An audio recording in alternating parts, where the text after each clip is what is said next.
इस तरह से ऊपर की तरफ गति करता है। वो गति करने के बाद मस्तिष्क का निर्माण तो बाद में होता है। इसीलिए यदि आप देखेंगे तो जो हमारा हम बात करते हैं ना ईड़ा, पिंगला और सुषुम्ना, तो सुषुम्ना नाड़ी जो बैलेंस करती है तो नीचे से ऊपर की तरफ ऊर्जा का प्रवाह होता है, और ईड़ा और पिंगला का जो प्रवाह है वो ऊपर से नीचे की तरफ होता है।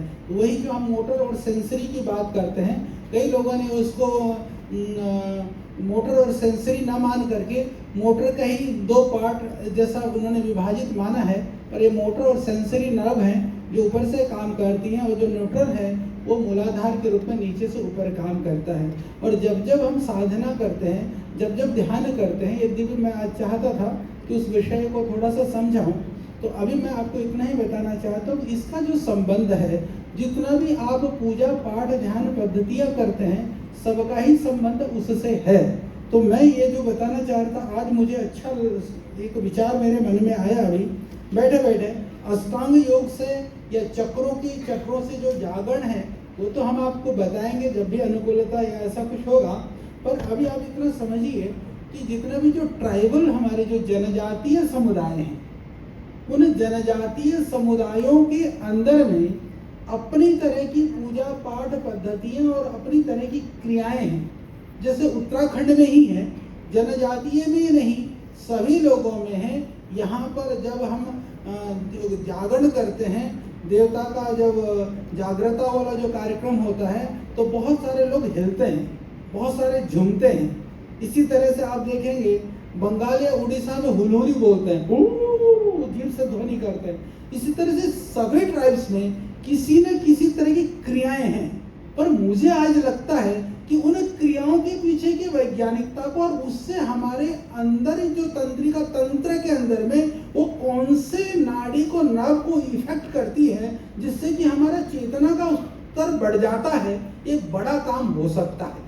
तो मुझे लगता है कि जब हम चक्रों की बात करें या चक्रों के द्वारा शरीर में प्रभाव की बात करें, तो उन परंपराओं के ऊपर भी हमको अवश्य काम करना चाहिए। आदरणीय बहन जी और सभी हमारे सचिवगण यहाँ पर हैं, तो मैंने ये सोचा कि परंपराओं के पीछे की जो वैज्ञानिकता हुआ क्या रहा है कि हम लोग बात करते हैं, चिंता भी करते हैं कि अपने मूल जो परंपराओं को लोग छोड़ रहे हैं, धर्म को परिवर्तित कर रहे हैं। फिर कुछ लोग कहते हैं कि उनका मूल धर्म तो सनातन है ही नहीं है। ये विविध तरह की जो विवाद और झंझट हैं, जो एक तरह के जो स्थितियाँ हैं, मैं आपको सच बताना चाहता हूँ कि हम न्यूट्रल होकर के सोचें तो सनातन परंपरा में, तो चाहे वैष्णव परंपरा हो, चाहे शैव और शाक्त परंपरा हो, उनमें भी बहुत सारी शाखाएं और प्रशाखाएं हैं। तो इसीलिए शाखा प्रशाखा मिलता किससे नजदीक है, क्योंकि प्रकृति की जो उपासना है, पंच महाभूतों की शक्ति को जो मानना है, अपने पूर्वजों के प्रति निष्ठा रखने की जो भावना है, वो तो सनातन परंपरा का ही पार्ट है।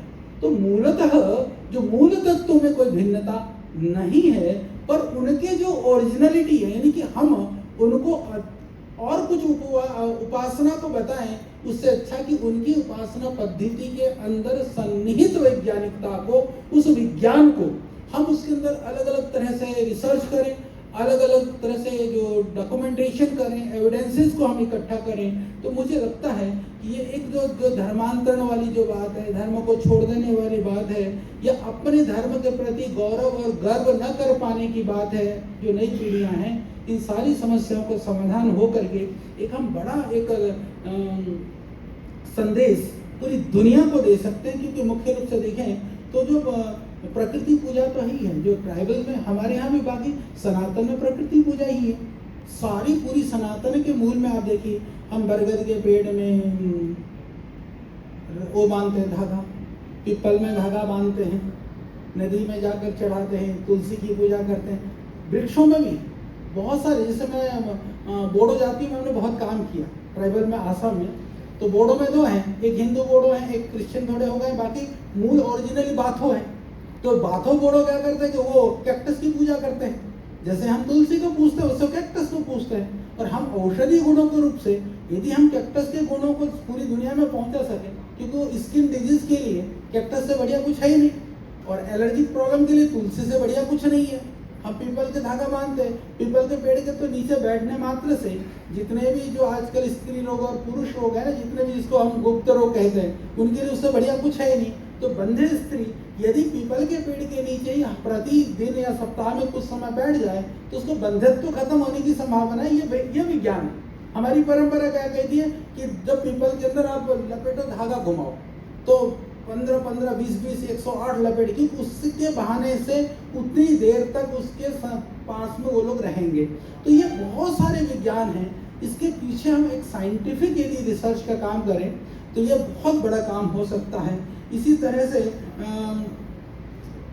जैसे हम लोग जानवर पौधे की, इसी तरह से जैसे पूर्वजों की पूजा की मैंने बात की, हम पितृ, क्योंकि जब वैदिक परंपरा की बात करते हैं तो हम पितृयज्ञ का अर्थ कई बार तो ये माना जाता है कि ठीक है श्राद्ध करना, कई मरे हुए का, कई बार जीवितों का सम्मान करना। इसी तरह की परंपराएं जनजाति हर ट्राइब्स के अंदर में पूरे देश के अंदर है। वो अपने पूर्वजों के प्रति जो एक भावना और श्रद्धा व्यक्त करने की परंपरा सब परंपराओं में है। इसी तरह से जैसे मैंने कहा कि प्रकृति को लेकर के जितने भी प्रकृति के अंदर में हम वृक्षों की बात तो मैंने करी, फिर इसी तरह से अलग अलग तरह की नदियों की बात है, वायु की बात है, या हम जल की बात है, उस सारी बातों में काफ़ी समानता है। इसमें हम काफ़ी काम कर सकते हैं। मुझे ऐसा लग रहा है कि हम इसके ऊपर यदि आप लोगों का आदेश हो, पतंजलि की भी बड़ी टीम है। इसी तरह से जो रीति रिवाज और ट्रेडिशनल परंपरा, जैसे हमारे खान पान की बात हो रही थी, तो अभी हमारे भाई साहब दे रहे थे कि वहाँ कंपटीशन कर रहे हैं सब्जी बनाने की। मैं आपकी जानकारी के लिए बता दूँ, मैं गया था आपको आसाम में से आगे जगह है, वो जो ट्राइबल एरिया है, काफ़ी बड़ा एरिया है, मेरा ध्यान से कर रहा। क्या हुआ कि हमने कहा, उनको पता था कि मैं आ रहा हूँ। मैंने पहली बार करीबन 300 तरह की सब्जियाँ भोजन के लिए थोड़ी बना कार्बियालोंग में जो है वो तुलसी राम होता था तब उसका जो एडमिनिस्ट्रेटर जो है, तो तुलसी जी ने ऐसा भोजन बना कर रखा। मैंने कहा ये क्या करा? बोला हम तो सब खाता है बकरा मुर्गा, आप तो खाता नहीं, तो हम जितना साग खाता हमने सब बना दिया। तो मैंने देखा इतनी औषधीय गुण उनमें भरे हुए हैं आज भी। और एक और विशेष बात बहन जी मैं बताना चाहता हूँ, महर्षि चरक और सुश्रुत ने